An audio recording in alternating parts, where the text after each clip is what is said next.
Okay, good afternoon, everyone. So then we will start. We'll start our class for Sure, today. sir. Good afternoon. Good afternoon. I think others are might be joining later. So we'll start our class today.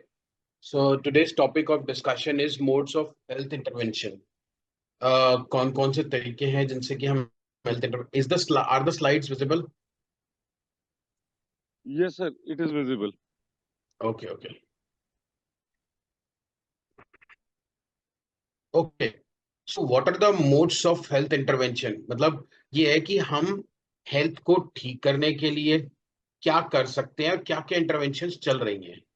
ठीक है ना। Health को ठीक करने के लिए क्या क्या इंटरवेंशंस चल रही हैं और क्या क्या हैं मतलब कर रहे हैं। ठीक है। और कौन कौन से तरीके होते हैं। तो बेसिकली अगर हम देखें तो India is basically a very diverse population जहाँ पे कि सोशल इकोनॉमिक कंडीशंस अलग अलग हैं, ज्योग्राफी अलग अलग है। हर जगह की अपनी अपनी एक अलग अलग चैलेंजेस हैं, जियोग्राफिकली अलग चैलेंजेस हैं, हर स्टेट के अपने अलग चैलेंजेस हैं। बिफोर मूविंग अहेड मैं आपको एक और चीज बता दूं, health is a state subject. ये बात करिए हमने, health is a state subject. No. अच्छा अच्छा। सो आप में से कोई मुझे बता सकता है what does it mean that health is a state subject.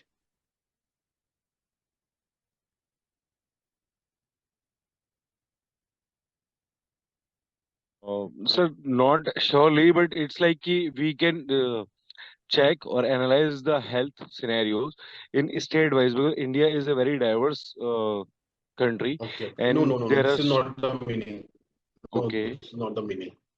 Okay, health is a state subject का मतलब होता है कि हेल्थ का से रिलेटेड जो भी काम करना है वो रेस्पेक्टिव स्टेट गवर्नमेंट्स काम करेंगे। दोबारा बोल रहा हूं मैं, हेल्थ से रिलेटेड जो भी काम करना है वो रेस्पेक्टिव स्टेट गवर्नमेंट्स काम करेंगे। अगर कर्नाटका है स्टेट, तो कर्नाटका में जितना भी हेल्थ से रिलेटेड काम है कौन करेगा? हेल्थ कर्नाटका, कर्नाटका स्टेट करेगा। महाराष्ट्र से है तो महाराष्ट्र स्टेट करेगा, पंजाब से है तो पंजाब स्टेट करेगा, हरियाणा है तो हरियाणा स्टेट करेगा। ठीक है। तो हर स्टेट अलग अलग अपने रूल्स एंड रेगुलेशन बना सकता है अगर कोई भी चीज हेल्थ से रिलेटेड है। अगर कोई भी चीज हेल्थ से रिलेटेड है। ठीक है। So like the scenario we had in pandemic, so every state can yes adjust their health related issues by their at their level, and they cannot follow the rules of the other state, and they can implement maybe similar, yes but yes they can be differ, and they this be dependent on the government choice or state government yes choice. Yes Okay. Yes yes. तो health is a completely a state subject. ठीक है। Okay. तो लेकिन मेरे को ना अब एक डाउट आ गया। डाउट ये आ गया कि अगर हम बात करें health is a state subject, पर ये आयुष्मान भारत तो मोदी जी लेके आए थे। तो आयुष्मान भारत जो है वो तो अलग, वो तो पूरे इंडिया के लिए आया है। तो ये कैसे है, मतलब ये क्या है कंफ्यूजन? आपको कंफ्यूजन समझ में आया मेरा, मैं जो बताया आपको अभी? Yes, sir. Yes, sir.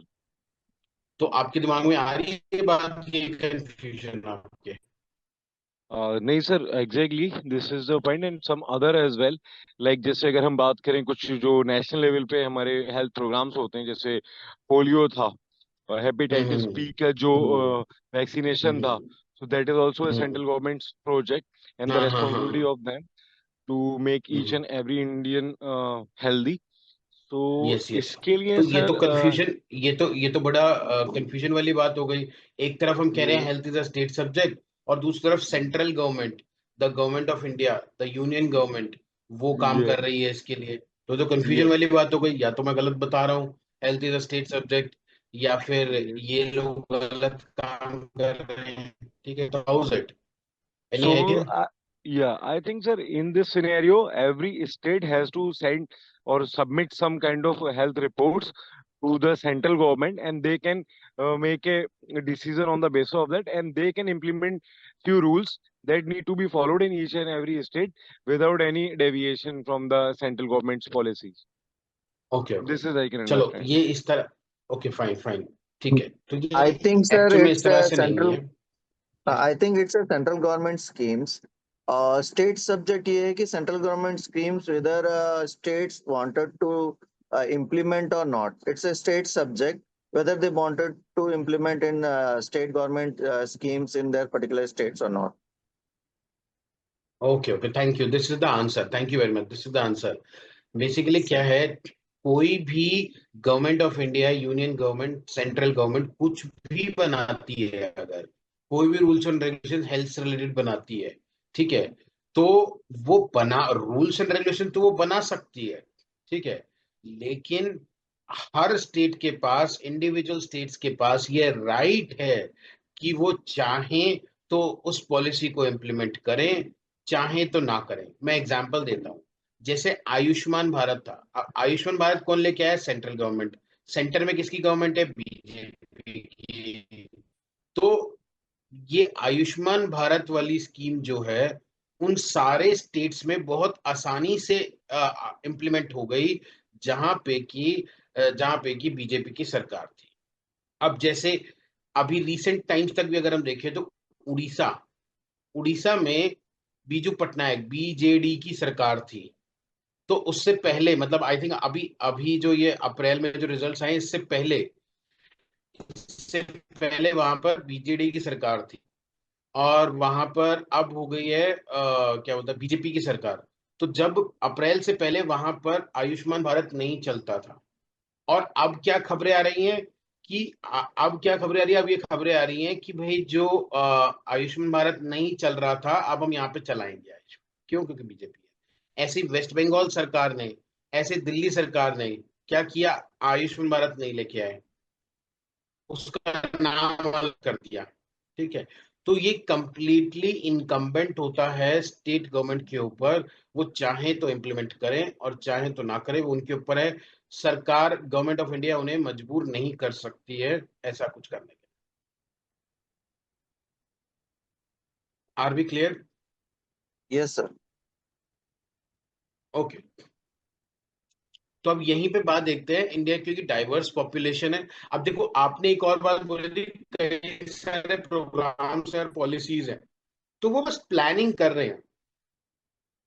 वो क्या करते हैं? प्लानिंग कर रहे हैं, एडवाइजरी दे रहे हैं, और फाइनेंशियल रोल प्ले कर रहे हैं। वो कह रहे हैं कि भाई अगर ये सरकार, हम अपनी तरफ से ये पॉलिसी लेके आ रहे हैं, आप अगर आप अपने स्टेट में इम्प्लीमेंट करना चाहें तो कर सकते हैं, और हम आपको ये चलाने के लिए कुछ पैसे भी देंगे, ठीक है। तो सेंट्रल गवर्नमेंट सेंट्रलाइज तरीके से प्लानिंग कर रही है, एडवाइजरी दे रही है, बट अल्टीमेट इम्प्लीमेंटेशन करने का काम रेस्पेक्टिव स्टेट गवर्नमेंट्स का है, चाहे तो वो इम्प्लीमेंट करें या चाहे तो ना करें, ठीक है। Are we clear with this?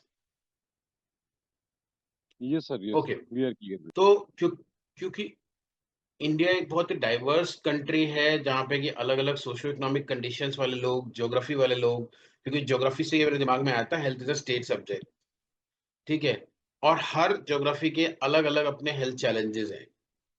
तो इनको एड्रेस करने के लिए, ठीक है, हमारे पास में क्या मोड्स ऑफ इंटरवेंशन है, जैसे कि preventive, promotive, curative, rehabilitative and palliative. Preventive मतलब प्रिवेंटिव मतलब कि भाई कोई बीमारी होने से पहले ही हम कुछ कर रहे हैं, है ना, कि भाई कोई Hmm. बीमारी ना हो उससे पहले हम कर रहे हैं, जैसे, ठीक है। अभी हम एक पढ़ गए, मोटिव बीमारी नहीं है, लेकिन कोई बीमारी हो ही ना, तो हम जनरल कुछ चीजें कर रहे थे, एक्सरसाइज वगैरह करते हैं हम, ठीक है, हम ना कार्डियोवास्कुलर हेल्थ हेल्थ अच्छी रखते हैं, ठीक है। सो ये प्रमोटिव हो गया, ठीक है। कोई हम प्रोबायोटिक्स खा रहे हैं कि हमारा गट हेल्थ अच्छी रहे, उसमें कुछ हुआ नहीं है, लेकिन हमें प्रमोटिव हेल्थ केयर हो गया है, ठीक है। अच्छा, क्यूरेटिव मतलब ठीक करना, कोई बीमारी हो गई है, चलो कोई बात नहीं, अब हम उसका इलाज करेंगे, दैट इज कॉल्ड क्यूरेटिव।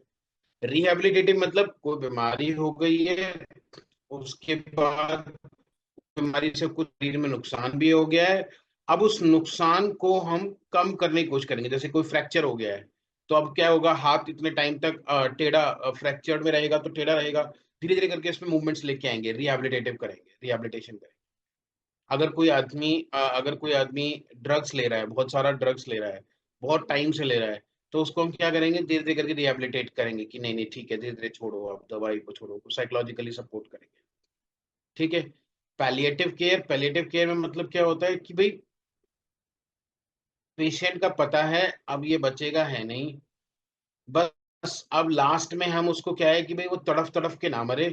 ठीक है, उसको जो भी सिम्टम्स होते हैं सिम्टोमेटिक ट्रीटमेंट दे देते हैं। खांसी हो रही है तो कफ सिरप दे दिया, पेन हो रहा है तो पेन किलर दे दिया। ठीक है, that is called palliative care. मोटा मोटा यही है जो मैं बताना चाह रहा हूँ ब्रॉडली। ठीक है। Each of these modes play a critical role in improving the public health outcomes in both rural and urban settings. ठीक है। Okay, now first thing is ये यही 4-5 चीजें हमें पढ़नी है, preventive, promotive, curative, rehabilitative and palliative.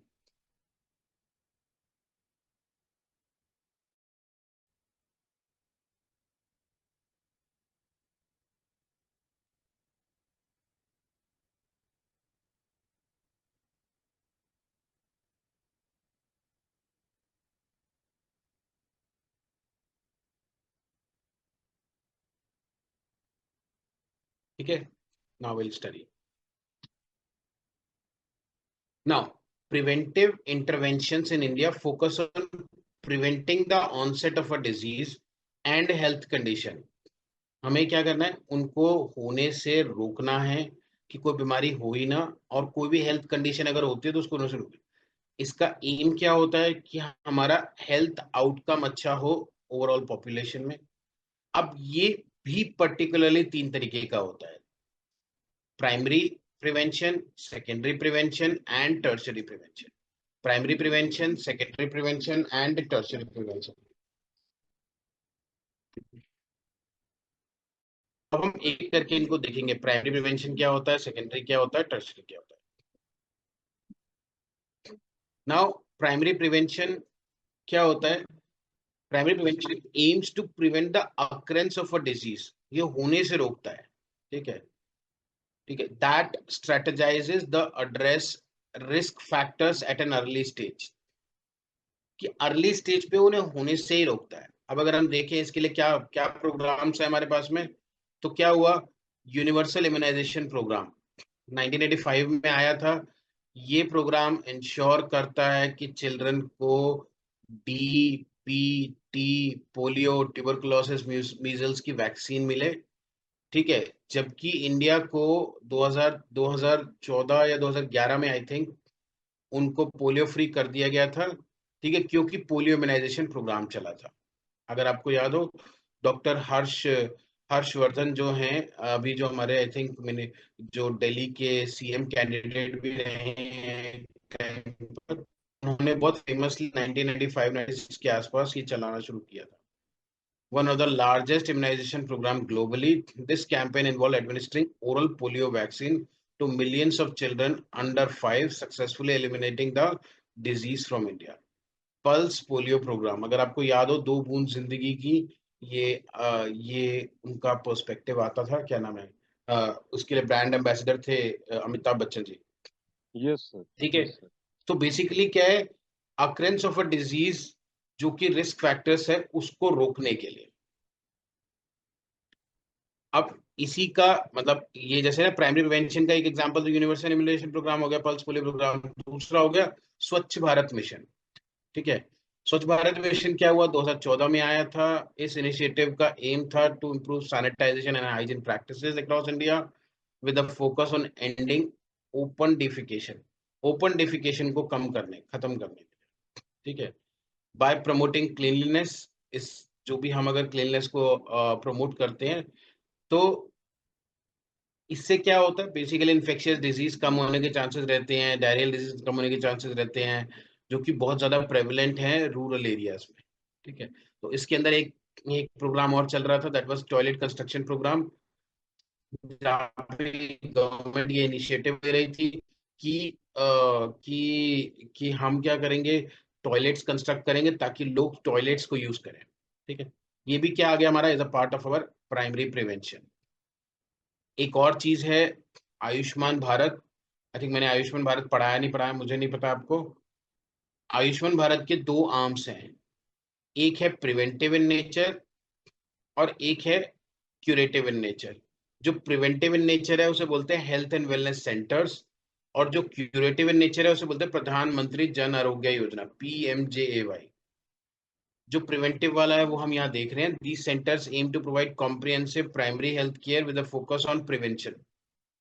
Services offered क्या क्या है, non communicable disease like hypertension, diabetes, health promotion, counselling for healthier lifestyle, ये सब यहाँ पर किया जाता है। और यहाँ पे प्रिवेंटिव हेल्थ चेकअप किया जाता है, ठीक है, जैसे हाइपरटेंशन को देख लिया, बीपी चेक कर लिया, शुगर चेक कर लिया, कैंसर के अर्ली डिटेक्शन जैसे ब्रेस्ट कैंसर की स्क्रीनिंग भी होती है, ठीक है। उसके लिए भी हम चीजें क्या करते हैं, इसमें प्राइमरी प्रिवेंशन को हम देख रहे हैं।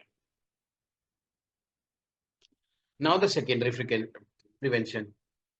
अब सेकेंडरी प्रिवेंशन में क्या होता है, हम फोकस करते हैं अर्ली डिटेक्शन एंड इंटरवेंशन, कि हम अर्ली डिटेक्ट कर ले ताकि हम इंटरवीन कर सके किसी बीमारी को बढ़ने से, ठीक है।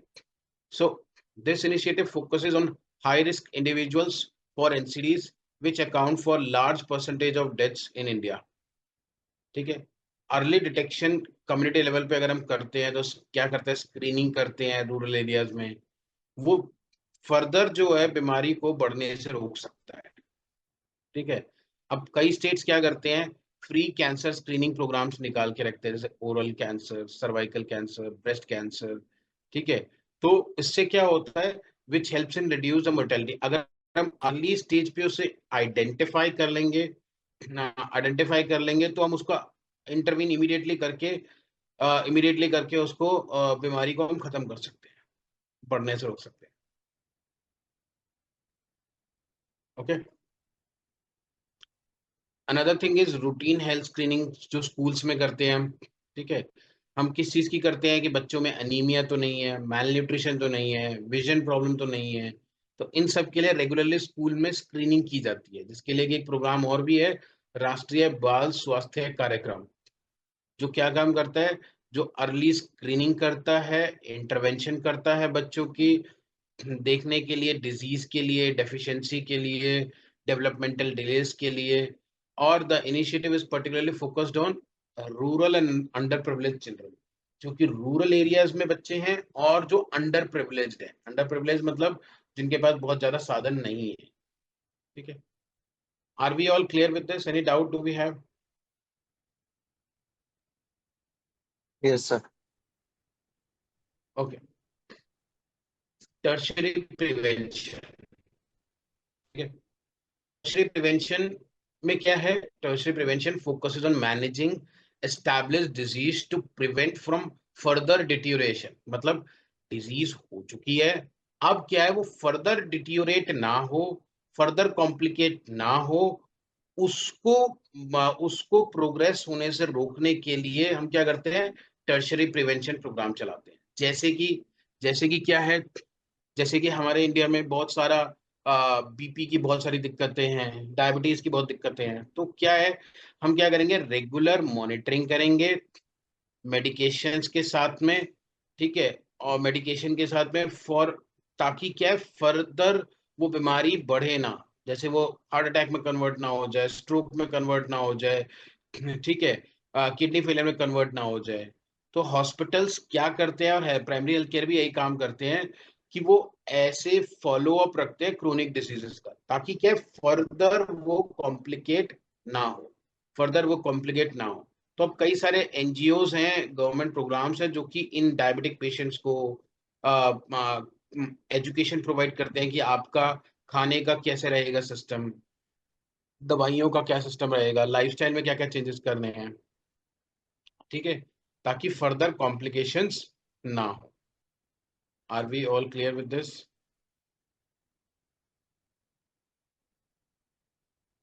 Yes, sir. Yes, sir. Okay, ठीक है। अब ऐसे ही एक rehabilitation of for tuberculosis patients है, क्योंकि हाईएस्ट बर्डन है, तो इसके लिए एक RNTCP करके प्रोग्राम है, निक्षय सपोर्ट है। अब निक्षय पोषण योजना में टीबी पेशेंट को हम फाइनेंशियल सपोर्ट देते हैं किस चीज के लिए, ताकि वो अपना न्यूट्रिशन बेहतर कर पाए, क्योंकि वो इन्फेक्शियस डिजीज होती है उनको, तो उनका न्यूट्रिशन बेटर होगा तो इन्फेक्शन उनके से चांसेस लड़ने के ज्यादा बढ़ जाएंगे। ठीक है, so these are the few primary prevention, secondary prevention and tertiary prevention. Now moving on to the second thing, that is promotive interventions. Promotive interventions में क्या होता है कि हम ओवरऑल हेल्थ इंप्रूव करते हैं, कि भाई हम उनको बोलते हैं कि भाई आप पॉजिटिव लाइफस्टाइल वो करो, आप रेगुलर एक्सरसाइज करो, ठीक है, आप रेगुलर एक्सरसाइज करो, कोई सोशल, आप स्मोकिंग मत करो, ठीक है। तो ये बेसिकली क्या होता है, ये चीजें हम ऐसी ऐसी चीजों को प्रमोट करते हैं, ठीक है। जैसे healthy promotion through education, health promotion.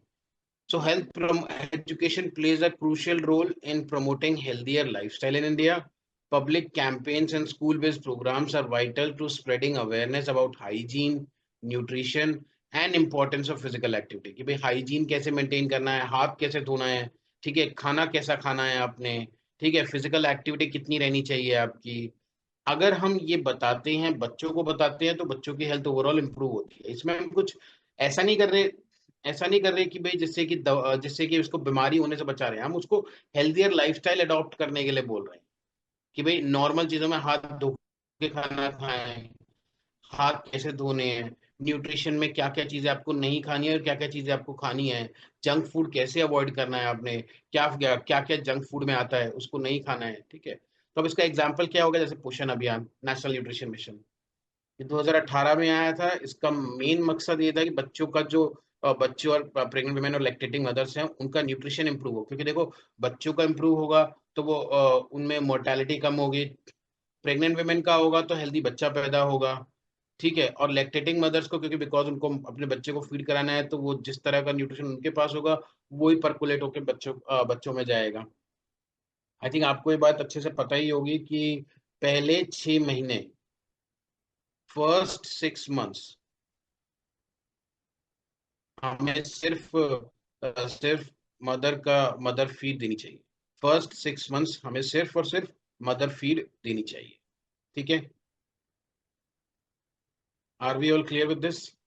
Yes, sir. We are clear अब with. इस चीज के लिए क्या बना रखा है नेशनल न्यूट्रिशन मिशन के लिए, आंगनवाड़ी सेंटर्स बनाए हुए हैं। वहां पे क्या होता है, बच्चों को बताया जाता है न्यूट्रिशन के बारे में, एजुकेशन के बारे में, ठीक है। बच्चों और मदर के लिए कोई रूरल एरियाज में कोई स्कीम चल रही है, उनको फोर्टिफाइड फूड पता है आपको क्या होता है, फोर्टिफाइड फूड देना है तो, any idea what is fortified food?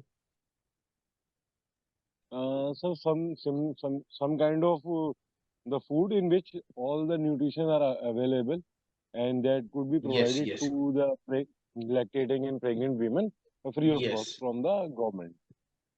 So for okay, example, तो khichdi. बेसिकली क्या है, no it's not exactly khichdi. Basically क्या है, हमने ये देख लिया कौन कौन से पॉपुलेशन में मेजरली कौन कौन से न्यूट्रिएंट्स मिसिंग है। तो हमने क्या करा, एक छोटा सा खाना बनाया, ठीक है, मतलब इस तरह का खाना बनाया कि उसके अंदर वो सारे न्यूट्रिएंट्स उन्हें मिल जाएं, और वो खिला दिया। मतलब आप ये समझ लीजिए जैसे बर्फी है, बर्फी, तो एक बर्फी में ऐसी एक बर्फी बना दी, उस बर्फी के अंदर जो लोगों के अंदर न्यूट्रिएंट्स की कमी है वो सारे उस बर्फी के अंदर है, और वो बर्फी कहा कि ये बर्फी खा लो आप, ठीक है। तो वो बर्फी क्या हो गई, एक तरह से वो एक फोर्टिफाइड फूड हो गई।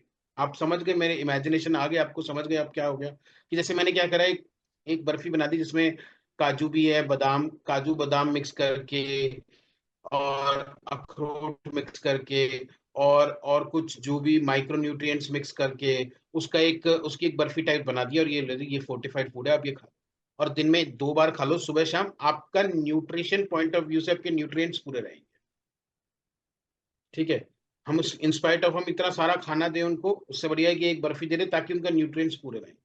That is called fortified food.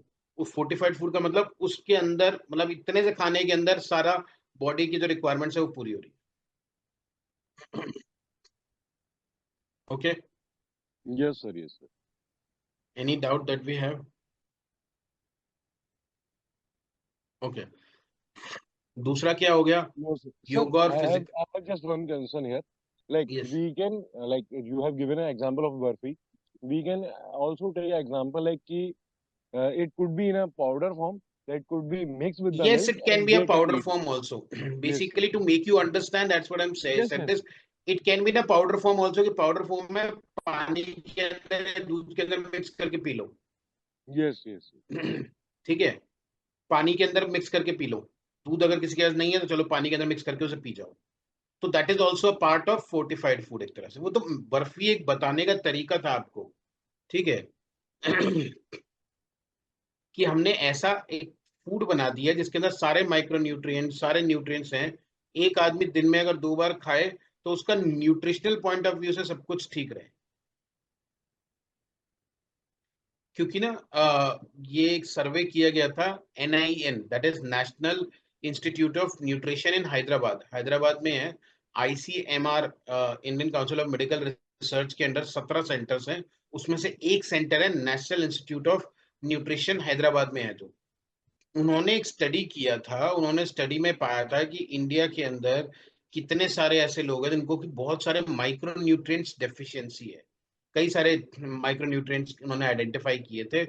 तो उन्होंने फिर इसके मतलब जब वो आइडेंटिफाई किया तो उनको ये समझ में आया कि यार हमें ये न्यूट्रिएंट्स वगैरह कैसे ना कैसे करके एक एक पर्सन के शरीर में पहुंचाने हैं. बिकॉज वो माइक्रो न्यूट्रिएंट्स नहीं होता तो वो प्रोन हो जाता है डिजीज के लिए. तो वो प्रोन ना हो डिजीज के लिए, इसलिए हमने माइक्रो न्यूट्रिएंट्स हमने प्रोवाइड करा दिया. ठीक है.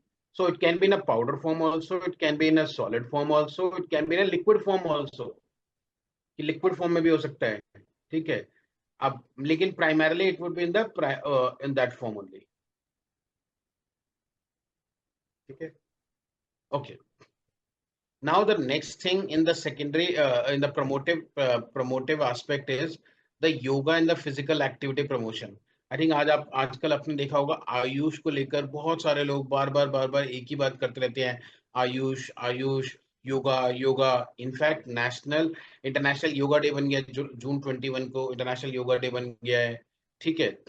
तो ये बहुत प्रमोट किया जा रहा है सो दैट फिजिकल एक्टिविटी अच्छी हो लोगों की और वो अच्छे इनिशिएटिव्स के साथ में आगे बढ़े और सोशल और स्कूल वगैरह का जो है अच्छा काम रहे. ठीक है. तो अब जैसे एक चीज है फिट इंडिया मूवमेंट. ठीक है. जो कि 2019 में आया था. बेसिकली लोगों को ये एनकरेज कर रहे थे कि फिजिकल एक्टिव लाइफस्टाइल को करो ताकि क्या है बीमारी जो कम से कम हो. ठीक है. ये होने के Okay, चांसेस sir. कम से कम हो. Okay. Yes, sir. Yes please go ahead. Yes please, do you have any doubt? No, sir. या please go ahead, please tell me. I No, sir. cannot hear I you. don't have a doubt. Sir, can you Okay. hear me? Yes, I can hear you now. Oh, no, I don't have a doubt at the moment, sir. Okay चलो, thank you. अब एक ऐसे ही है हमारा mental health awareness. इसमें क्या कर रहे हैं हम? मेंटल हेल्थ अवेयरनेस बहुत ज्यादा इंपॉर्टेंस रिसेंट टाइम्स में इसको मिली है क्योंकि बहुत ज्यादा राइजिंग इंसिडेंस है किस चीज का, मेंटल हेल्थ इश्यूज का. कैसे इश्यूज जैसे कि एंजाइटी, डिप्रेशन, स्ट्रेस. ठीक है. एंजाइटी, डिप्रेशन, स्ट्रेस, तो ये सब चीजें हैं जो कि इन सब चीजों के लिए रिलेटेड लेकर हमने अवेयरनेस कैंपेन्स है कि अगर किसी को एंजाइटी है, डिप्रेशन है तो please speak to some people, psychologist या साइकियाट्रिस्ट के पास जाइए आप, ताकि आप अपनी ओवरऑल हेल्थ को आप खराब ना करें. तो इसके लिए एक प्रोग्राम भी चलाया गया था, national mental health awareness programme. ठीक है. उसका बेसिकली क्या था कि अर्ली आइडेंटिफिकेशन कर सके, ट्रीटमेंट कर सके और उसका रिहैबिलिटेशन कर सके. कि अगर कोई आदमी डिप्रेशन में है तो पहले तो ये आइडेंटिफाई करे कि वो डिप्रेशन में है. फिर जो भी उसको उस डिप्रेशन से ट्रीट करने के लिए जो ट्रीटमेंट दिया जाना चाहिए वो, क्योंकि इंडिया के अंदर आज भी मेंटल हेल्थ से रिलेटेड अगर कोई बात करता है तो हर कोई अरे ये तो पागल है, अरे ये तो पागल है. तो वो स्टिग्मा अटैच्ड है. ये लोग खुल के नहीं बोलते ये बात. ठीक है. हाँ मैं डिप्रेस्ड हूँ, क्योंकि लोगों को लगता है यार पता नहीं इसके साथ क्या बुरा हो गया, ठीक है, ये क्यों डिप्रेस्ड है, ठीक है, या ये इतना कमजोर है कि ये डिप्रेस्ड हो गया, ठीक है। तो वो बेसिकली अर्ली आइडेंटिफिकेशन, ट्रीटमेंट और रिहैबिलिटेशन किया गया। ये प्रोग्राम एम करता है स्टिग्मा को खत्म करना, ताकि हर आदमी को प्रॉपर मेंटल हेल्थ केयर मिल सके और वो अननेसेसरी की डिप्रेशन, एंजाइटी और स्ट्रेस से बाहर आ सके, ठीक है। अब इसके लिए स्कूल में कई सारे जो कई कई सारे स्कूल्स एंड कॉलेजेस हैं, उनके अंदर जैसे I started from TISS, Tata social sciences Mumbai. तो वहां पे क्या था कि हमारे यहाँ पर एक आई कॉल करके प्रोग्राम हुआ करता था, कि अगर किसी को भी डिप्रेशन है, स्ट्रेस है, तो आप वहां पे एक नंबर दिया गया था कि इस नंबर पे कॉल करें, और हम आपके साथ 1-to-1 जो है पर्सनल थेरेपी सेशंस करेंगे, आपसे बात करेंगे और आपको रिलीव करेंगे, ठीक है, ताकि आप अननेसेसरी मेंटल स्ट्रेसेस को डील करें,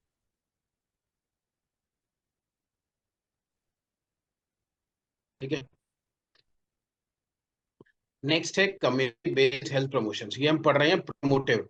प्रमोटिव में क्या है, जैसे कि health promotion through education, yoga and physical activity promotion, mental health awareness and community based promotions. इसके बाद हम क्यूरेटिव देखेंगे।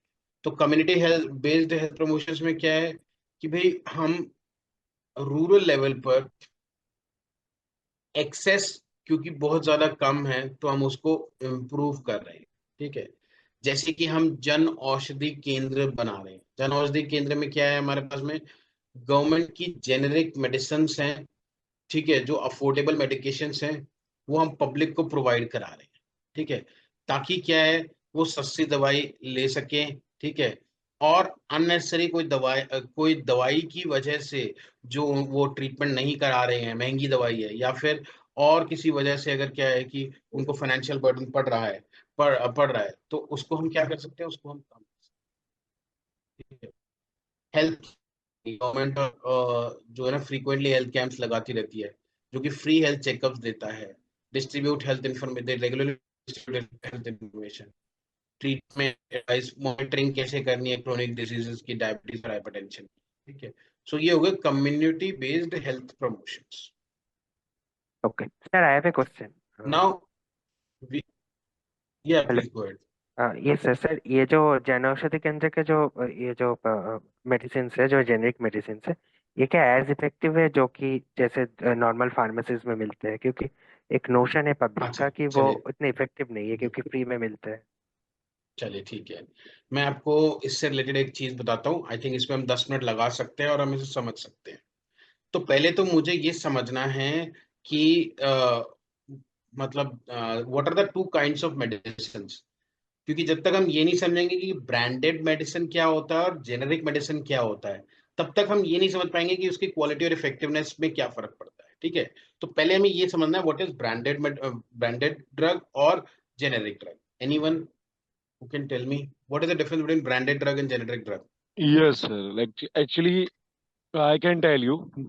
So, brand and generic are the difference is generic medicine is like if we can take paracetamol, okay, Hmm. it can be available with like Dolo, Sigmaflam or Hmm. something like that, Hmm. and we can found it as the name of paracetamol only.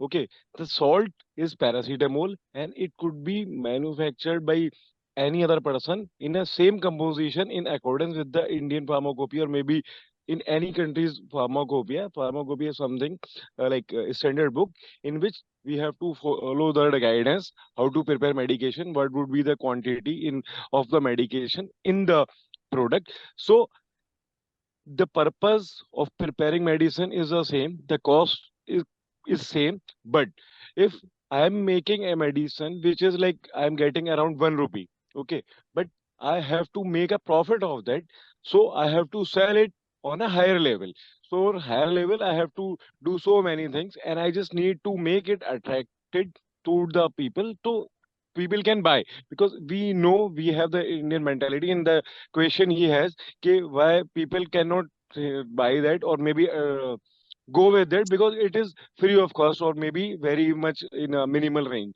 And brand is like Indian mentality is like कि brand है, that means कि वो महंगा है तो वो फायदेमंद होगा, but although they have having the same thing, their idea of selling it in a way that it looks very attractive, and that same thing would be done by the brand that will create an image. Although Genic also have the same amount of medication, all the constituents which are available in the brand as well as in the generic. This is the thing. Okay, okay. Fine. You have a little understanding of this. So, chalo, let us understand in my way. तो मैं एक simple तरीके से will try to understand in a very easy language. तो एक company है जिसका नाम है सिप्ला. अब क्या कर रहा है वो, सिप्ला ने बहुत सारी R&D करी और कुछ करके बहुत सारा रिसर्च एंड डेवलपमेंट कर करा के उन्होंने एक मॉलिक्यूल डेवलप किया जिसका नाम था पैरासिटामोल. सिंपल बात, सिप्ला कंपनी ने बहुत सारी R&D करी और R&D करके उसको एक मॉलिक्यूल डेवलप किया जिसका नाम था पैरासिटामोल. नाउ ये जो पैरासिटामोल है, ठीक है, अब क्या हुआ कि जैसे उन्होंने दवाई उन्होंने मार्केट में लेके आए लोगों को देने के लिए आफ्टर टेकिंग परमिशंस, तो मार्केट में लेके आए तो हुआ क्या कि सिप्ला के अलावा एक कंपनी है रैनबैक्सी ने क्या करा, उस दवाई का रिवर्स इंजीनियरिंग करके ये पता लगा लिया कि ये दवाई कैसे बनती है. ठीक है, तो सिप्ला ने करोड़ों मतलब खरबों रुपए खर्च करके एक मॉलिक्यूल बनाया और रैनबैक्सी ने उसकी रिवर्स इंजीनियरिंग करके पता कर लिया, मतलब लाख 2 लाख रुपए में पता कर लिया रिवर्स इंजीनियरिंग करके कि ये दवाई बनती कैसी है. अब सिप्ला ने क्योंकि इतनी R&D करके ये दवाई बनाई थी, ठीक है, तो वो अपनी मेडिसिन को सस्ते में तो बेच नहीं सकते, वो तो पूरा रिकवर करेंगे अपना. बट जब मार्केट के अंदर एक और प्लेयर है रैनबैक्सी जिससे रिवर्स इंजीनियरिंग करके लगा दिया, उसने तो ज्यादा मेहनत करी नहीं है, तो वो जो पैरासिटामोल सपोजिटली सिप्ला बेचेगी अगर 10,000 रुपए की एक टैबलेट, तो रैनबैक्सी तो उसे 2 रुपए की एक टैबलेट बेच देगी, तो सारी दुनिया रैनबैक्सी की टैबलेट ले लेगी. ठीक है, तो इससे तो सिप्ला को बड़ा डिसहार्टन हो जाएगा सिप्ला, और वो कहेगा कि यार मैंने इतनी मेहनत भी करी R&D करने में, और अगला कोई रैनबैक्सी जैसी कंपनी आई और उसने मेरी रिवर्स इंजीनियरिंग करके मेरी तो दवाई को ले लिया. तो अब सिप्ला डिस्करेज हो गया, कह रहा है कि मैं तो अब से R&D करूंगा ही नहीं, क्या फायदा R&D करने का. तब गवर्नमेंट ऑफ इंडिया बीच में आई, मतलब ये वर्ल्ड वाइड है, मतलब मैं आपको इंडियन कॉन्टेक्स्ट में बता रहा हूँ बात, ये वर्ल्ड वाइड होता है. ठीक है, तब उसमें गवर्नमेंट ऑफ इंडिया बीच में आई, उन्होंने कहा देखो ऐसा है सिप्ला, आप ना आप चिंता मत करो, आप जो भी बोल रहे हो आपकी बात बिल्कुल सही है. अब से अगर आप कोई भी ऐसा नया मॉलिक्यूल बनाएंगे तो आप हमें एप्लीकेशन दे दें और उसका पेटेंट आप ले लीजिए. पेटेंट लेने का मतलब ये है कि अब आपके अलावा और कोई इस दवाई को नहीं बना सकता, लेकिन एक कंडीशन है, 20 साल तक ही है, 20 के बाद में कोई भी कंपनी से बना सकती. ठीक है, तो अब आता है हमारा ब्रांडेड ड्रग का कॉन्सेप्ट. जब भी पेटेंट, जिस कंपनी के पास पेटेंट है उस ड्रग का, जब भी किसी भी कंपनी के पास में अगर पेटेंट है उस ड्रग का, तो वो कहलाती है, जब तक उसके पास पेटेंट है तब तक वो कहलाती है ब्रांडेड ड्रग. क्या कहलाती है? Branded drug. जिस दिन उसका पेटेंट एक्सपायर हो जाएगा फिर तो कोई भी कंपनी बना सकती है उसको, उस दिन वो कहलाती है जेनेरिक ड्रग. जिस दिन उसका पेटेंट एक्सपायर हो जाता है उस दिन वो कहलाती है जेनेरिक ड्रग. अब क्या होता है, जेनेरिक ड्रग भी दो तरीके की होती है, एक होती है ब्रांडेड जेनेरिक, एक होती है जेनेरिक जेनेरिक.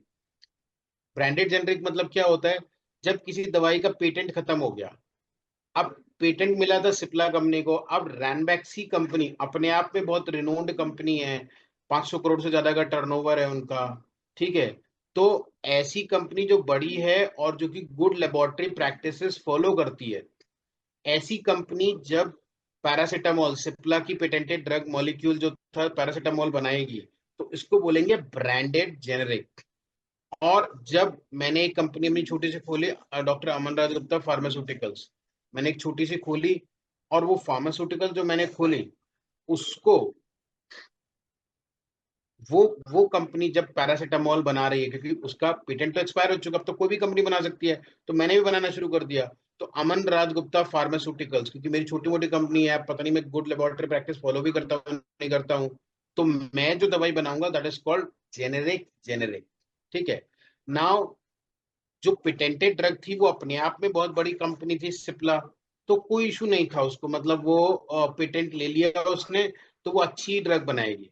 अब जो ब्रांडेड जेनेरिक ड्रग्स होती है, जो रेनबैक्सी बना रही है, वो भी अच्छी बनाएगी उस मॉलिक्यूल को, उसमें कोई दिक्कत नहीं होगी। ठीक है।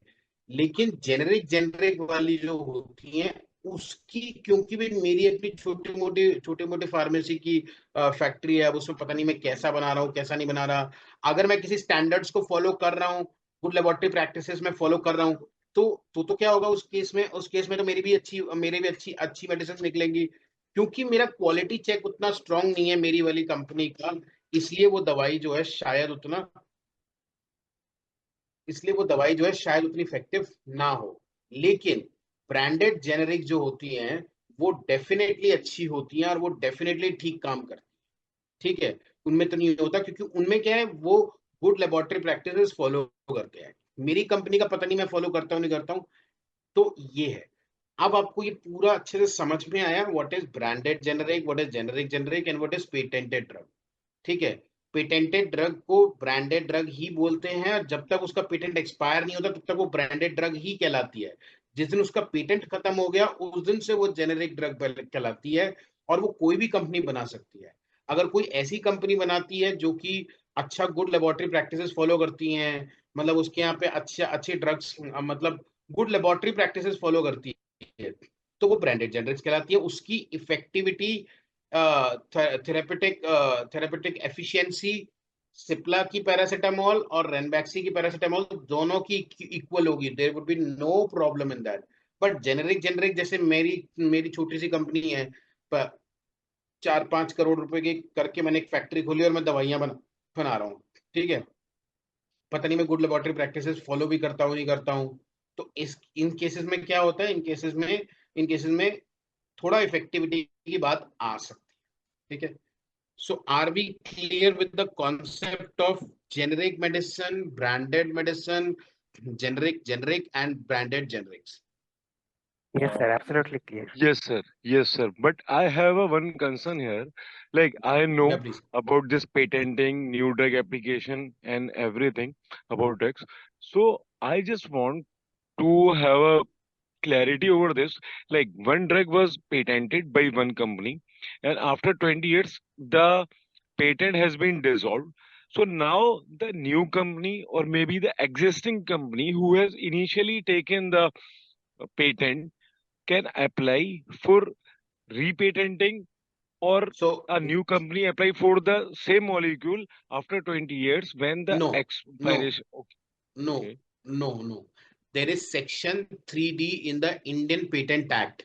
There is Okay. section 3D in the Indian Patent Act which clearly states कि एक दवाई जिसके ऊपर पेटेंट मिल चुका है, अगर वो दवाई को आपको दोबारा से आपको रीपेटेंट कराना है, ठीक है, तो Yes. उसके लिए आपको वो जो मॉलिक्यूल है उसके अंदर आपने कुछ एडिशंस किए होंगे, उस दवाई पे तो नहीं मिल सकता है।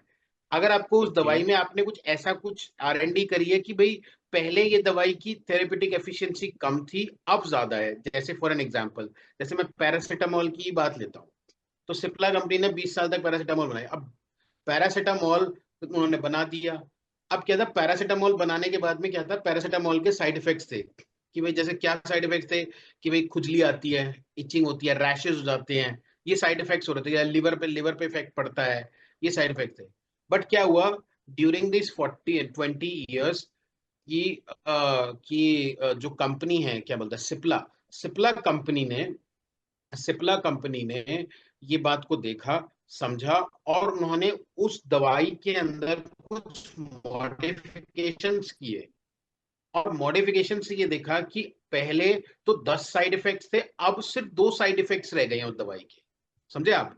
पहले तो दस Yes. Side Yes. इफेक्ट्स थे, अब तो there is a therapeutic efficiency है, मतलब कुछ इंप्रूव हुई है, इंक्रीज्ड थेरेपेटिक एफिशिएंसी हुई है उसकी। ठीक है भाई, पहले 10 साइड इफेक्ट थे अब 2 रह गए हैं, तब वो उसको पेटेंट दोबारा कर सकते हैं। बट वो बेसिकली क्या है, एक तरह का नया ही मॉलिक्यूल है एक तरह से।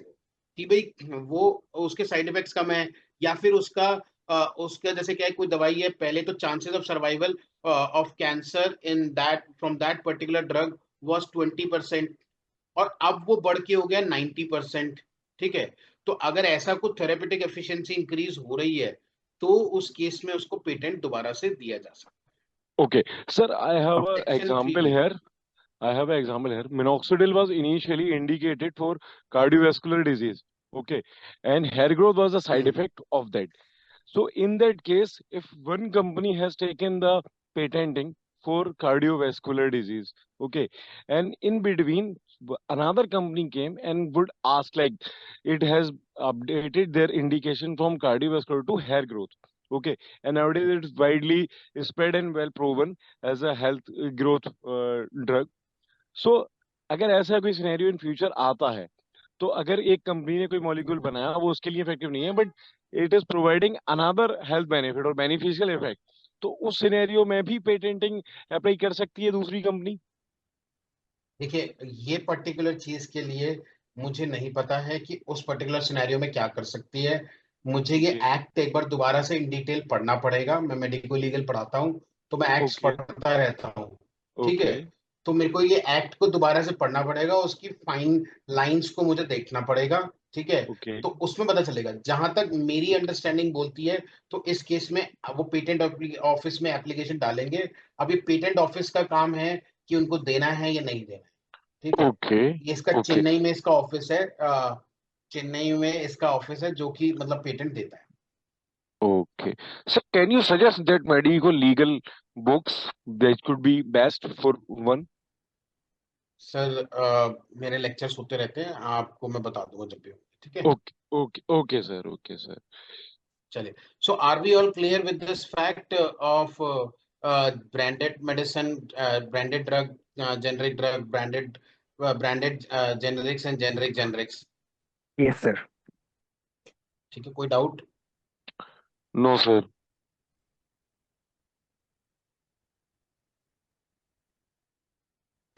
ओके, अगर आपके कोई डाउट नहीं होगा तो हम जल्दी आज ये पीपीटी खत्म कर देंगे। बस अभी ये होने वाला है थोड़ा सा और 10-15 मिनट में। हमारी 3 बजे तक की क्लास थी, तो आप पूछो अगर कोई क्वेश्चन है तो। ठीक है, सो क्यूरेटिव इंटरवेंशंस। क्यूरेटिव इंटरवेंशंस में क्या है कि भाई आपको बीमारी हो गई है, चलो कोई बात नहीं, अब हमें उसे ठीक करना है। ठीक है, अब हमें उसे ठीक करना है, तो बेसिकली ट्रीट करना है, मैनेज करना है उस उसको। ठीक है, अब मेडिकल ट्रीटमेंट्स, और दूसरा क्या होगा? Surgical treatment. वैसे एक और भी हो सकता है, रेडियोलॉजिकल ट्रीटमेंट, रेडियोथेरेपी। ठीक है, ये कैंसर में स्पेसिफिकली यूज किया जाता है, बट चलो नहीं। Yes. तो ट्रीटमेंट करने के लिए जैसे मतलब सरकार की तरफ से एक प्रोग्राम चल रहा है, मैंने बताया था क्यूरेटिव। आयुष्मान भारत के दो लेग्स हैं, एक है प्राइमरी हेल्थ केयर में health and wellness centres, preventive in nature था वो, और ये क्यूरेटिव इन नेचर है, प्रधानमंत्री Jan Arogya Yojana, that is PMJAY। ठीक है, ये बेसिकली एक इंश्योरेंस स्कीम है। इंश्योरेंस स्कीम, मैंने आपको इंश्योरेंस बताया पहले? I think sir first या second class में brief introduction you have given. अच्छा, यस ठीक सर। ठीक है। तो बस इसी चीज में ये बात आती है। तो बस अगर आपने इंश्योरेंस वहां पे समझा है तो बस सेम चीज है। बस इसके लिए जैसे नॉर्मल में प्रीमियम हर एक आदमी खुद देता है इंडिविजुअल, इस केस में प्रीमियम क्या है, उन गरीब लोगों के बिहाफ पे गवर्नमेंट ऑफ इंडिया देगी उस इंश्योरेंस कंपनी को, बस खत्म बात। बाकी सब कुछ सेम है, बाकी सब कुछ सेम है। इसीलिए ये इसमें कम से कम 55 करोड़ लोगों को ये दिया गया है, मतलब लगभग 11 करोड़ फैमिलीज हैं। और ये माना गया है कि एक फैमिली में 5 लोग हैं, माना गया है एवरेज। तो 55 करोड़ लोगों को का इंश्योरेंस जो है वो भरती है सरकार, और बाकी इंश्योरेंस का जो सेम काम चलता है वो वैसे ही चल रहा है। ठीक है, इसी चीज का बेसिकली इसमें क्या है कि कई सारे लोग सिर्फ इलाज इसलिए नहीं करा पाते क्योंकि उनके पास पैसा नहीं होता। पैसा नहीं होता तो उनकी बीमारी और बढ़ जाती है, इनफैक्ट औरों को भी फैल जाती है कई बार, कई केसेस में। ठीक है, तो इस चीज के लिए क्या है कि वो बीमारी कर लें ताकि उनका फाइनेंशियल प्रोटेक्शन हो सके।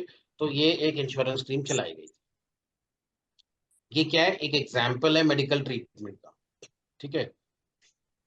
ऐसे ही एक anti retroviral therapy HIV AIDS के लिए दिया गया है, जो कि क्या है, हम ART, एंटी रेट्रोवायरल थेरेपी, मतलब जो HIV को मैनेज करने के लिए दिया गया है, ठीक है, जो कि free of cost H I V patients को इंडिविजुअल्स को नेशनल एड्स कंट्रोल प्रोग्राम के तहत उनको फ्री की दवाई दी जाती है ताकि वो उनका इलाज हो सके, ठीक है।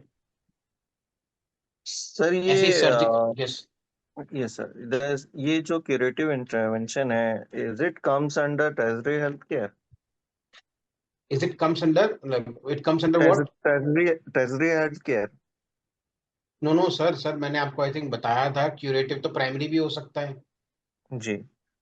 मैंने आई थिंक ये बताया नहीं डिफरेंस आपको, primary health care, secondary health care and tertiary health care, yes, that is वही मैं पूछ रहा था, ठीक है। क्योंकि जब प्राइमरी हेल्थ हाँ। केयर में मैंने बताया था अगर कट लग गया तो मैंने सूचर करके उसे भेज दिया घर वापस, ठीक है।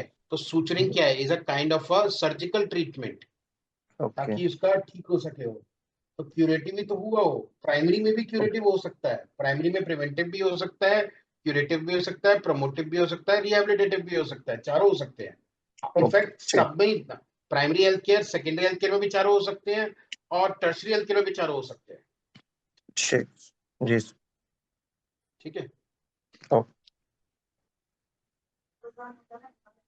अब ऐसे ही जैसे मेडिकल ट्रीटमेंट किया गया, ऐसे सर्जिकल सर्जिकल ट्रीटमेंट है, cataract surgeries and all that, तो ये आप पढ़ सकते हैं बाद में, मतलब there is nothing into it, आप इसे you can go through. Cataract surgeries कई फ्री कराते हैं, ठीक है। वो तो बेसिकली आप देखिए कि यहाँ पे जो आयुष्मान भारत का जो ये जो ट्रीटमेंट है, ये सर्जिकल ट्रीटमेंट को भी कवर करता है, मेडिकल ट्रीटमेंट को भी कवर करता है, ठीक है। सर अब आईसीयूज किसी कवर्ड आदमी, होते हैं? Sorry, ICUs? हाँ हाँ बिल्कुल बिल्कुल सर, बिल्कुल। Secondary care and tertiary care completely cover होता है, इन टर्म्स ऑफ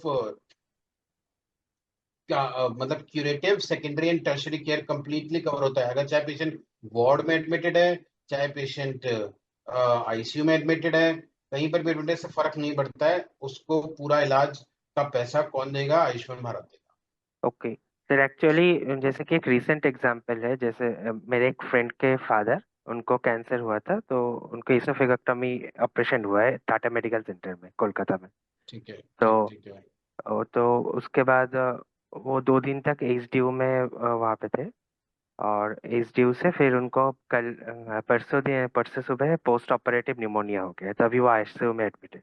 तो उनका जो ठीक है, ऑपरेशन कॉस्ट था वो तो कवर हो गया था, लेकिन आईसीयू के लिए उनको 80,000 पर डे वेंटिलेशन में वहाँ पे उनको चार्ज हो रहा है। तो जैसे ये कवर नहीं हो रहा है, नहीं लेकिन आई डोंट नो सर वो चार्ज क्यों कर रहे हैं, नहीं होना चाहिए।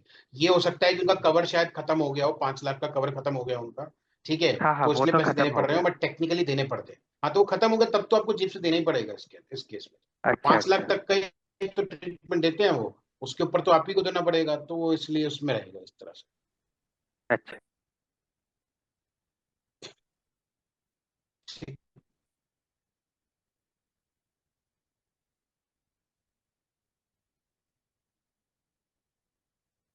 Are we clear? यस।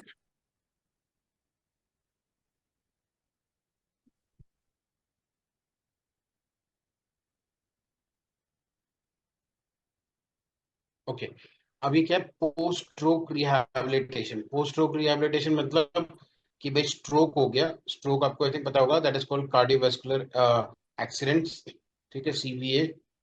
तो स्ट्रोक हो गया, पेशेंट का जबान लड़ा गया, बोल नहीं पाता, सुन नहीं पाता, ठीक है, हाथ में वीकनेस आ गई, फिर वीकनेस, तो इसलिए क्या करते हैं, physiotherapy, speech therapy, occupational therapy करके उनकी जितनी स्ट्रेंथ वापस लाई जा सकती उतनी, ठीक है। तो स्ट्रोक रिहैबिलिटेशन यूनिट्स होते हैं कई जगह हॉस्पिटल्स में, क्या करते हैं, ये काम करते हैं।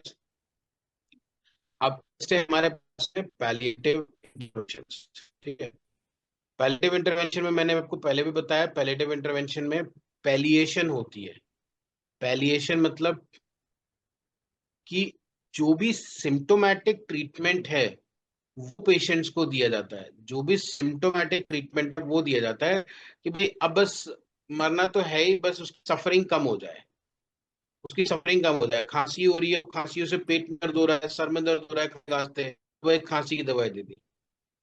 मतलब और अगर में दर्द हो रहा है, ठीक है, तो शरीर में दर्द हो रहा है तो दर्द की दवाई दी, ठीक है। फोर ब्रीदिंग हो रही है तो हमने थोड़ा सा ब्रीदिंग में हेल्प कर दिया, ठीक है। सर यूथेनेशिया इसके अंदर हाँ आता है, हम पैलिएटिव? बोलते हैं इसको। देखिए यूथनेशिया एक अलग चीज है, यूथनेशिया ओके। एक अलग चीज है। सर अब अंडर आपने बात की, पैलिएटिव, थोड़ा बता देता हूँ आपको। नहीं नहीं, यूथनेशिया एक अलग चीज है, मैं आपको बता देता हूँ, आपने अपने बात करिए। Dialysis यूथनेशिया should जो be होता है बेसिकली dialysis इसको care would be mercy, palliative care, sir.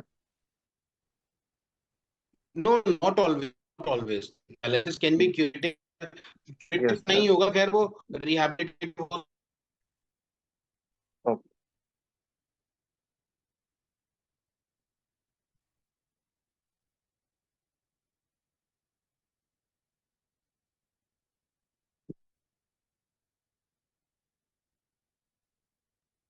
तो ये जो पैलिएटिव है, इसके अंदर क्या हम ऐसा भी कर सकते हैं, जब वी नो कि patient would be going to be die और उसके जो सिम्टम्स हैं कुछ ऐसा अनयूजुअल सिम्टम है, तो can we consider that patient for further research और not?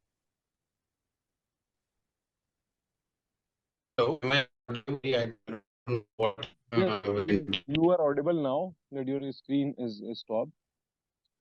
So now I is think, this yeah, no.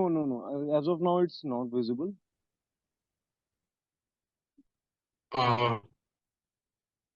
visible now? No, sir, not for me. Guys, you can confirm if you can see. No sir, it's not visible. No, sir, not no. Just a second, I'll share.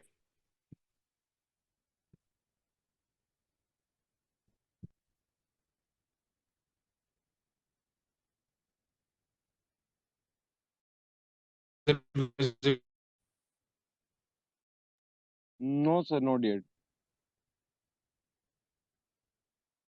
I don't know what is happening.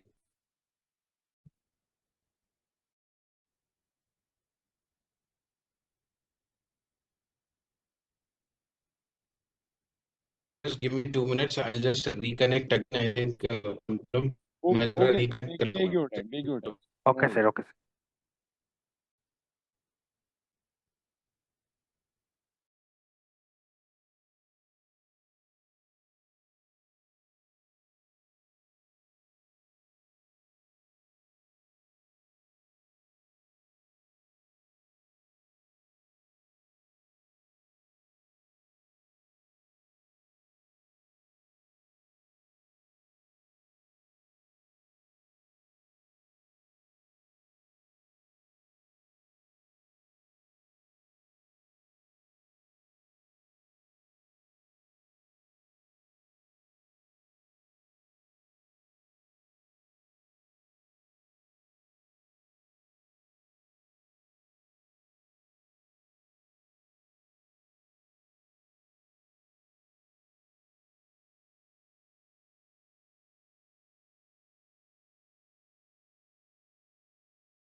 Now is it visible now?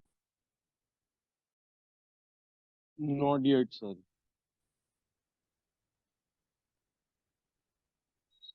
नहीं, यहाँ पे मेरे को visible।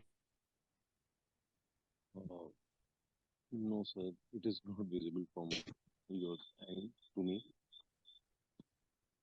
Yeah, now it is visible. Yes sir, now visible. Now it is visible. Okay चलिए ठीक है। So there is a point like focus on improving the quality of life for both patients and their families. So this point is like making like what could be like rational of this, like maybe their financial burden would be at ease or what? Sir quality of life मतलब कि No, दर्द हो रहा not quality है। of life. Like intervention focus on improving the quality of life for both patients and their families. Patient का I got understood कि उसको जो भी प्रॉब्लम है symptomatic that could be like relieved. Okay, but what about the families? Like their families का मतलब economical ये burden आप would be. अभी नहीं, वो भी है वो इकोनॉमिक बर्डन भी है। दूसरा क्या है, मेन बात इसमें ये भी है कि मतलब जब बार बार कोई घर वाला अगर बार बार ये बोलेगा कि दर्द हो रहा है मुझे हॉस्पिटल ले चलो, मेरे को ये हो रहा है, तो एक मेंटल स्ट्रेस भी क्रिएट होता है ना फैमिली को। तो एटलीस्ट क्या है, पेन रिलीव हो गया तो Yes, फिर उसको उनका मेंटल स्ट्रेस भी थोड़ा सा डाउन हो गया उस चीज। yes. Okay, sir, I have the question where what I was asking कि in the palliative interventions, like we know कि patient going to be die. Okay, so is there any point कि if we can see any unusual symptom in the patient and we know that patient would be die within a month or maybe two, so can we consider that patient as a subject and do further research on that okay, symptom or तो not? ये चीज के लिए एक clinical trials होते हैं। उस Yes. Clinical trials के लिए एक इंस्टीट्यूशनल रिव्यू बोर्ड होता है, आईआरबी। उस आईआरबी से परमिशन लेनी पड़ती है पहले, फिर पेशेंट से परमिशन लेनी पड़ती है। जब ये दोनों Yes. चीजें हो जाती है तब ही वो किया जा सकता है, उससे पहले नहीं किया जा सकता। ओके, नहीं, मेरा सर क्वेश्चन वो क्लिनिकल ट्रायल्स के बारे में, पेशेंट की कंसेंट, उसकी फैमिली की, और जो बोर्ड्स के रहता है that I am aware of. Okay, but my concern here is कि ऐसा अगर सिनेरियो है then we can go for this ना, इज इट पॉसिबल नहीं सर, टू उसके लिए have a further? It is possible, okay, but only with the consent of IRB yes and the patient. Yes yes yes yes yes that's definitely, why, वो तो yes research तो yes किसी भी चीज में किया जा सकता है। अब यस कंसेंट यस होना चाहिए, वो तो किसी में भी किया जा सकता यस है। यस आप yes yes can make yourself as a subject also, yes but yes provided yes your permission is there. Yes yes Yes, actually, I'm aware of this because, sir, I'm a pharmacy background person and I'm working in pharmacovigilance. So that is why I have this question. Okay, ठीक है, no Okay, problem. sir. Yes, sir. So there was a discussion regarding the euthanasia. मैं euthanasia के बारे में भी थोड़ा सा बताता हूँ। euthanasia basically it is called mercy killing. उसके पैलिएटिव नहीं होता है वो। euthanasia is something different. Mercy killing, कोई पेशेंट है टर्मिनली इल है, बचने के कोई चांस नहीं है, patient is beyond any medical help. तो there are two kinds of euthanasia, one is active euthanasia, one is passive euthanasia. Active euthanasia में हम क्या करते हैं, शरीर के अंदर ऐसी कोई दवाई डाल दी जिससे पेशेंट मर गया, या हमने कुछ ऐसा एक्ट किया जिससे वो पेशेंट मर जाए, that is called active euthanasia. Active euthanasia is illegal in India, you can not do active euthanasia. ठीक है। Now the second thing is passive euthanasia. Sir, Passive euthanasia is can you कि repeat भाई the हम active कुछ euthanasia? Your मैं voice was क्या करा, breaking मैंने in कोई between. दवाई जो उसमें इंजेक्ट कर दिया। हाँ, मैंने कोई दवाई है इंजेक्ट कर दिया, मैंने कोई दवाई इंजेक्ट कर दिया, और इंजेक्ट करने के बाद में दवाई के अंदर दवाई इंजेक्ट कर दिया, और वो दवाई के इंजेक्ट करने के बाद से पेशेंट की डेथ हो।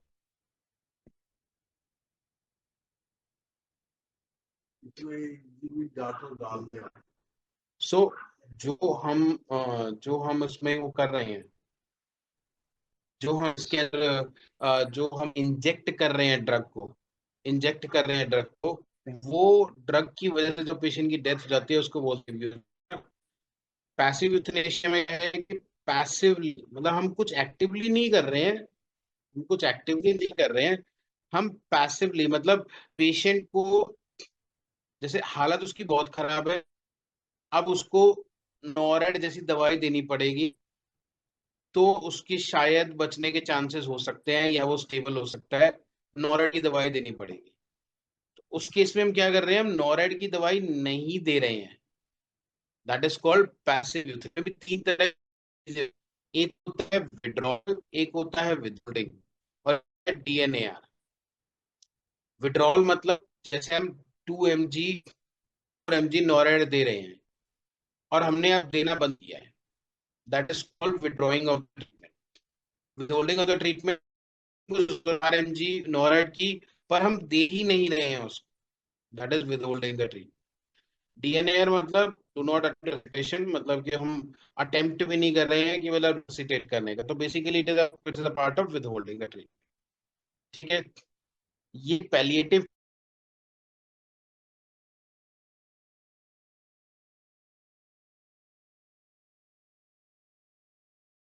Sir, your voice is not coming, and screen is also gone.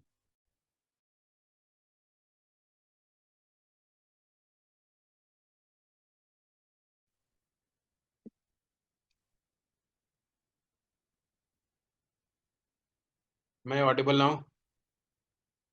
Yes, sir. Yes, sir. Yes, sir. And active euthanasia is not permissible in India. No league, जबकि passive euthanasia is legal in India. Okay.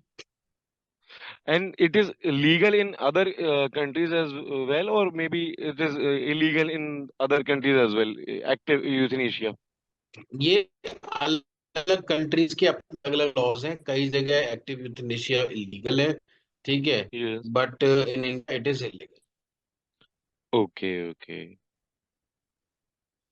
Like most of the countries are not allowed this. Sir देखो ऐसा है, मुझे इस बात का idea नहीं है कौन कौन सी कंट्रीज में एक्टिव है। इंडिया में ये इलीगल है। Okay. Okay, sir. Okay. No, I just have a concern that's why I just asking this opinion, not a question. Sir वो डिपेंड करता है वैसे मतलब Okay. अलग Sir, अलग कि कि ठीक है ना, तो ऐसा नहीं है sir, कि वो your voice was went in between, and now screen is gone again.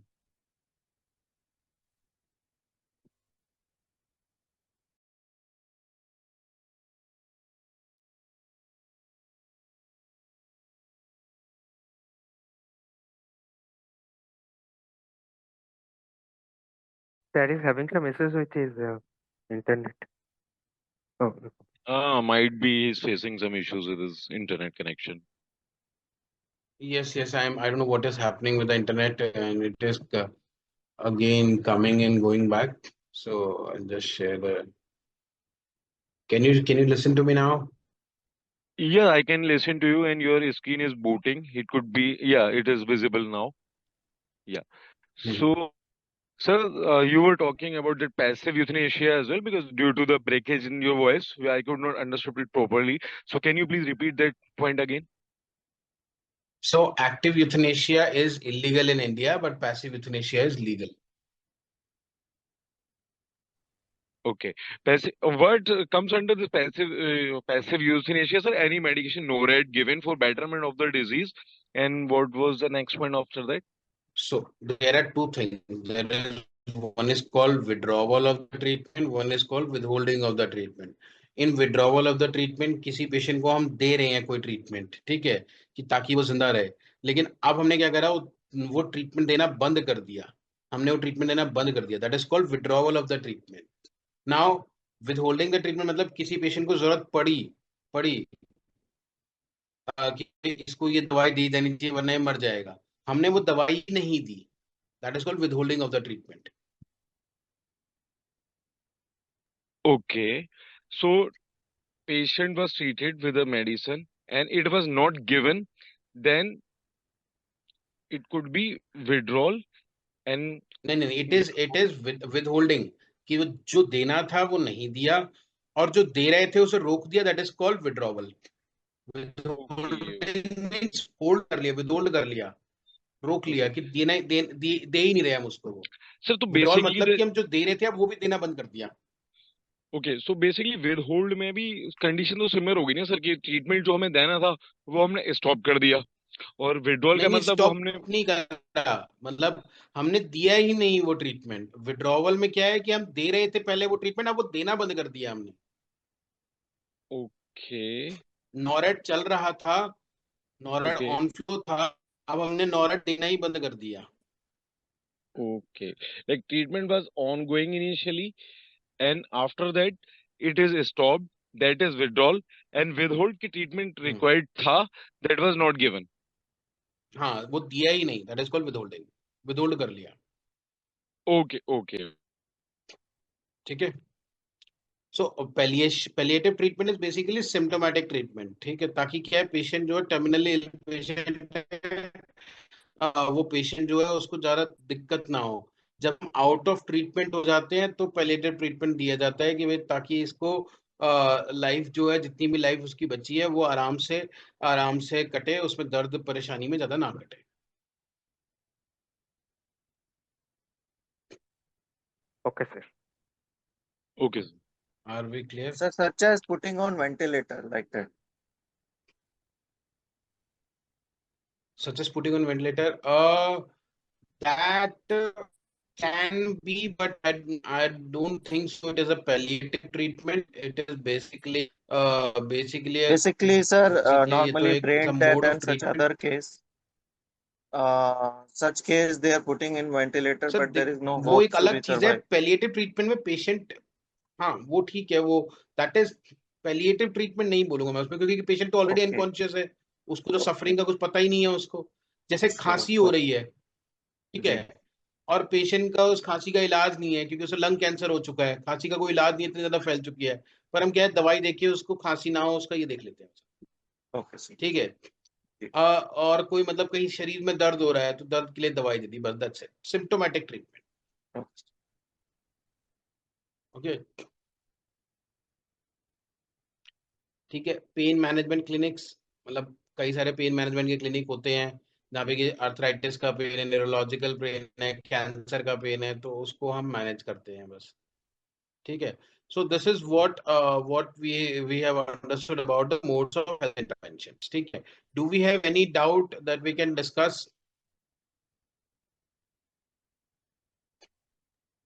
No, sir. As of now, you have cleared each and every single point.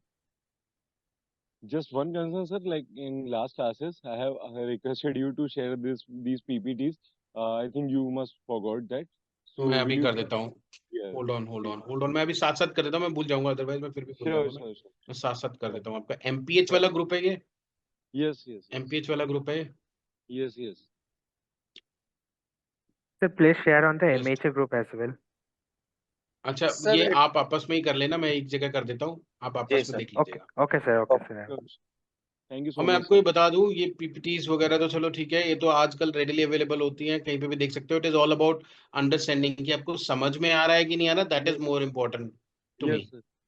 sir. Basically, after sessions, so that we can go ahead, so that we can have better understand. No no no, So that वो that's why, चलो Jana. वो मैं समझ गया sir, वो मैं समझ गया। ये मैंने आपको शेयर भी कर दी पीपीटीज, ये एक सेकेंड, बस अब ये लोड हो रही है। आ गई होंगी आपके पास में ना ग्रुप में, एमपीएच वाले ग्रुप में आ गई होंगी। सर अभी जिस ग्रुप में हम हैं उसके व्हाट्सएप ग्रुप पे तो नहीं अभी आया है। हाँ वो अभी अभी बस वो लोड हो रही है पूरी की पूरी, ठीक है। Okay okay, no issue. अगर तो सर नहीं इन भी जस्ट अ आती है तो matter we of can another 2 minutes raise it this will reach. Concern to Seema, so she can help us. हाँ नहीं, वो मेरे को ही भेजनी पड़ेगी, तो अभी साथ साथ भेज देंगे तो बहुत ओके ओके रहेगा, sir, okay okay, no issue. ठीक है। Any other thing which you would like to ask, because हम वरना फिर हम क्लास क्लोज कर लेंगे, बिकॉज मतलब मुझे लगा आपके कुछ डाउट्स वगैरह होंगे, तो अगर कुछ है तो बता दीजिए आप।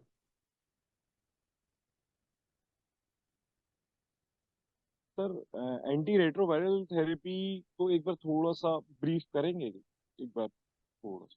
लाइक उसमें मेरे को ये समझ आया एंटी कि जो रेट्रोवायरल थेरेपी आ एचआईवी, गई, या पीपीटीज आ गई होंगी अभी आपके पास में,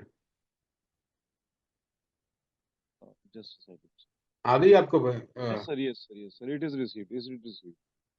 3 पीपीटी रिसीव्ड यू ना, हैव तो शेयर्ड। आप प्लीज दूसरे दूसरे अ, ठीक है, दूसरे उसको का नाम, मतलब आप दूसरे को भी भेज दें।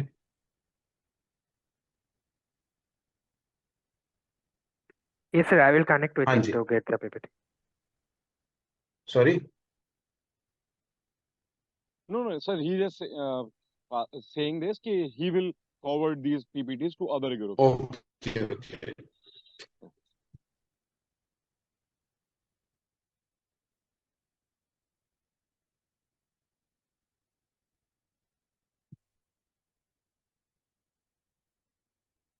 चले, तो any doubt that we can discuss or we can close it? No, sir, just one thing like anti-retroviral therapy. I could understood that कि free medication was provided to the HIV patients to help them fighting their disease. और Yes, इनके yes. So basically anti retroviral therapy क्या होती है कि भाई हम retro एक दवाइयां हैं जो हम HIV पेशेंट्स को देते हैं ताकि हम उनकी बीमारी को हम खत्म कर सके एक तरह।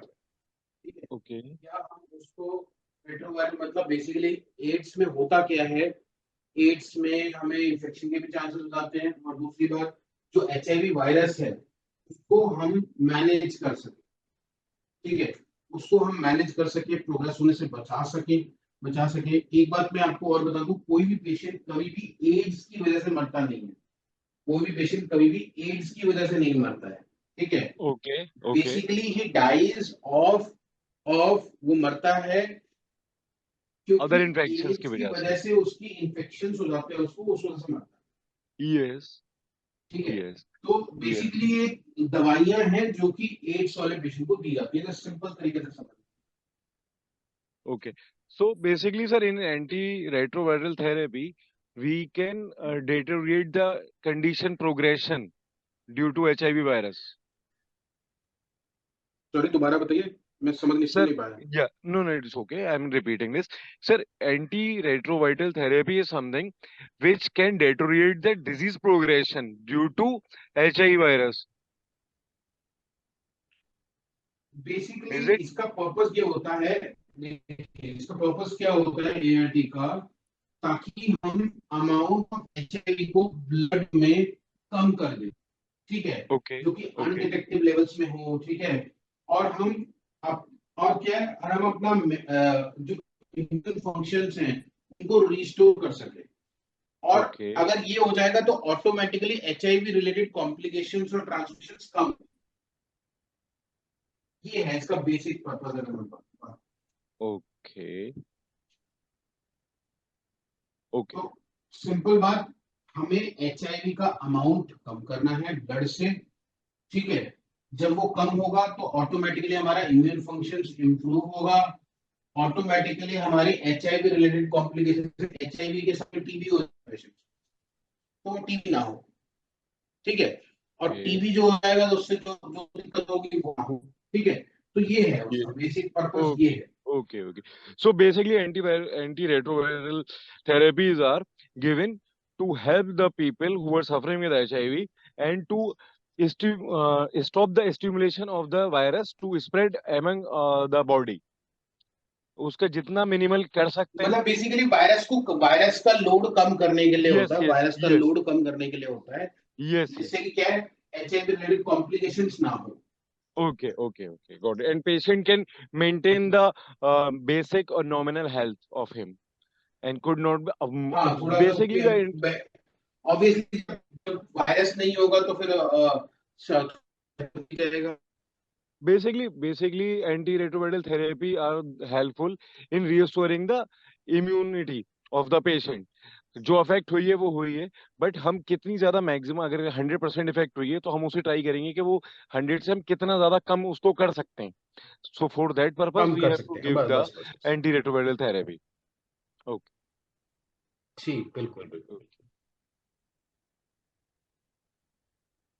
ठीक है, is this okay sir. Okay? Yes sir, yes sir, Sir, thank you so I much have a sir. last question, sir. Sir, is या please go ahead. telemedicine a mode of palliative care? No, telemedicine is different. Telemedicine is not a palliative care. Telemedicine is basically, are you a doctor, Tanvir? No, sir. I'm doing MHA, so and I've done BHA before, नहीं, so आपने graduation में क्या है, BHM किया है, अच्छा ठीक है। yes, sir. अच्छा, कभी किसी डॉक्टर के पास गए हो आप? Yes, sir. I have. अच्छा, तो कभी डॉक्टर को आपने फोन नंबर लेके डॉक्टर को बताया कि सर मेरे पेट में भी दर्द हो रहा है, सर में भी दर्द हो रहा है, तो डॉक्टर ने क्या करा कि आपको व्हाट्सएप पे लिखे दे ये दवाई और ये दवाई ले लो, ऐसा हुआ है कभी आपके साथ में? हाँ सर, बहुत बार हुआ है। है ना, तो ये हाँ, टेलीमेडिसिन है, एक तरह से ओके। ये टेलीमेडिसिन है। आपने एक्सरे की फोटो खींची और डॉक्टर को भेज दिया, डॉक्टर ने उसके बाद में उसके लिए बता दिया, ये क्या है? एक तरह का टेलीमेडिसिन है। मतलब हम जो ट्रीटमेंट दे रहे हैं वो हमने क्या करा है, एक ऑनलाइन कंसल्टेशन हुई है, चाहे वो व्हाट्सएप पे हो चाहे वो फोन पे हो, फोन करके बताया, वो भी दैट इज ऑल्सो टेलीमेडिसिन। वो पैलिएटिव नहीं है, वो एक अलग चीज है। पैलिएटिव केयर इज डिफरेंट, ये तो टेलीमेडिसिन बिल्कुल डिफरेंट चीज है। मतलब फोन ओके पे ओके सिंपल अगर मैं बात बोलूँ, फोन पे व्हाट्सएप पर इंटरनेट पर हमने डॉक्टर के साथ कनेक्ट किया, डॉक्टर को अपनी प्रॉब्लम बताई, डॉक्टर ने हमें कोई ट्रीटमेंट बताया, that okay is called telemedicine. Okay sir. So मैं इस हिसाब से पूछ रहा था कि अगर पेशेंट को अगर हॉस्पिटल बार बार नहीं जाना पड़े तो वो भी उसके लिए रिलीफ होता होगा। हाँ नहीं, तो इन बिल्कुल दैट सेंस बिल्कुल कैन वी। बिल्कुल, ये उसके लिए बेनिफिट होता है, but not a palliative care. Palliative care में हम दवाइयां देते हैं कुछ ऐसी, सिम्टम्स रिलीव हो जाए ताकि उनके। Okay okay okay understood sir. Also, basically, in addition to ठीक है। this point, कि palliative care only considerable for the patient who are about to die. Is it the मतलब medical side ऐसा of anything? ऐसा हमेशा तो नहीं बोल सकते, बट हाँ ठीक है, मोटी मोटा ये ठीक है। मतलब मेजरली यही बात है। क्या मतलब वो क्या है कि भाई पेशेंट क्या है, उसका कुछ ट्रीटमेंट बचा नहीं है, कोई ट्रीटमेंट हम कर नहीं सकते, बिकॉज बिकॉज द पेशेंट का जो ट्रीटमेंट है वो डिजीज जो है बहुत ज्यादा प्रोग्रेस कर चुकी है। तो अब बस हम दवाई देके उसको जो भी उसका हेल्प कर सकते हैं वो कर रहे हैं, बस that's it. Okay. About to die नहीं बोलूंगा मैं। अबाउट टू डाई का मतलब होता है कि अभी अगले अगले 2-4 घंटे 5 घंटे में वो मतलब कुछ भी हो सकता है। पर पैलेटिव केयर में इनफैक्ट पेशेंट कई बार महीना महीना 1.5-2 महीने भी निकाल जाते सर मेरा वही था, मतलब ड्यूरेशन की, मतलब हमें पता है कि we have tried everything and patient has lived their life and after maybe हैं। हाँ a मतलब month कभी कभी or साल two साल भी months. निकाल जाते हैं पेशेंट। जी क्या जी। होता है, बस सिम्टोमेटिक रिलीफ होने दिया जाता है। लाइक जैसे लेमन लैंग्वेज में बोलते हैं कि डॉक्टर ने जवाब दे दिया है, अब आप ले जाना चाहें घर तो ले जाइए, हाँ हॉस्पिटल में हाँ रखना चाहें तो रख लीजिए। तो उस माइंड सेट वो हो जाता है कि now the patient is no more with us, maybe he can live for a month, maybe a year. ठीक है, बट वो दैट एक कैन बी होप दैट होती है कि कैन जो बी वन। प्लानिंग होती है कि ऐसे आगे ये करना है, तो वो चीजें थोड़ा सा स्टॉप हो जाती हैं। In that case only we can consider this palliative intervention. ठीक ठीक ठीक है। ओके। ठीक है। Okay okay sir, thank you so much. Okay okay. चलिए, anything else thank you that we sir. Can discuss? No sir. Okay चलिए, thank you.